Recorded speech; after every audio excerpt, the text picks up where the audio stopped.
আরাবুলের সঙ্গে আপনাকে বহিষ্কারের কথা কিছুক্ষণ আগে জয়প্রকাশ মজুমদার জানিয়েছেন, কি বলবেন এই বিষয়ে? আমি সংবাদ মাধ্যমে খবরটা শুনলাম। 1998 সালের 1 জানুয়ারি তৃণমূলের জন্মলগ্ন থেকে শুরু করে এই মুহূর্ত পর্যন্ত আমি জ্ঞানতম অজ্ঞানত মনে করতে পারছি না যে আমি দলবিরোধী কোনো কাজ করেছি বলে। সুতরাং প্রথমত আমার এটা বুঝতেই বেশ কিছুটা সময় লাগছে বা লাগবে যে আমি দলবিরোধী কি কাজটা করলাম। আমি এখনো সেই প্রশ্নের উত্তরটাই পাচ্ছি না। আপনি বরাবর তৃণমূলের হয়ে বক্তব্য রেখেছেন, অনেক অপ্রিয় কথা বলতে হয়েছে, সবকিছু করেছেন। দুদিন আগেও আপনি, আজকে এই যে আপনাকে দল বিরোধী বলা হচ্ছে, মানে দল বিরোধী কি, আপনি কি খবর পাচ্ছেন? প্রথম কথা আপনাকে একটু সংশোধন করে দিই, দুদিন আগে নয়, আজকেও আপনার যে কলিগ বা বিভিন্ন সংবাদ মাধ্যমের যে বন্ধুরা আজকেও আমার কাছে যারা এসেছিল বাইট নেওয়ার জন্য, আজকেও কয়েক ঘন্টা আগে পর্যন্ত আমি তাদেরকে আমার দলের হয়েই, আমার দলকে গার্ড করেই, বিরোধীদের আক্রমণ করেই আমি কথা বলেছি। কারণ আমি তৃণমূল কংগ্রেসের একজন অনুগত সৈনিক মনে করি নিজেকে। আমি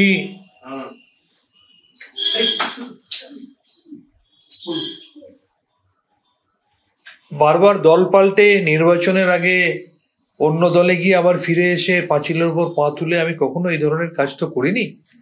আমি দলের কঠিন সময়ে, যখন সংবাদ মাধ্যমে অনেকে যেতে চাইতো না, অনেকে রিফিউজ করতো, আপনাদের অনেকের হাউসেও আমি গিয়েছি, দেখেছেন।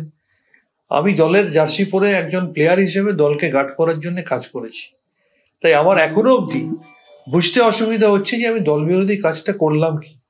আমার মাননীয় নেতৃত্ব আমাকে একটু যদি বলে দিতেন আমি, তাহলে সেটাতে আমার অন্তত ভালো লাগতো।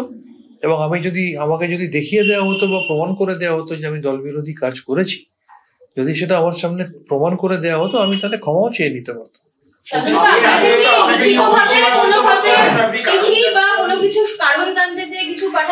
মজার ব্যাপার একটাই, সম্পূর্ণ অনৈতিকভাবে, বেআইনিভাবে ওয়েস্ট বেঙ্গল মেডিকেল কাউন্সিল থেকে যখন আমায় সরানো হলো, তখনও আমার কাছে কোনো কমিউনিকেশন আসার অনেক আগে আমি দেখলাম মিডিয়াতে কমিউনিকেশন চলে এলো।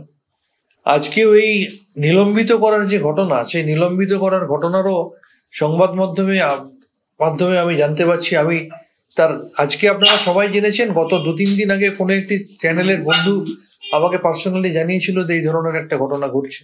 সুতরাং আমার কাছে কমিউনিকেশন আসার আগে মিডিয়াতেই কমিউনিকেশন অনেক আগে চলে গেছে। কিন্তু এর আগে কি আপনাকে কোনোভাবে শোকজ করা হয়েছিল? কারণ কোনোভাবেই, একবারও, কখনোই নয়।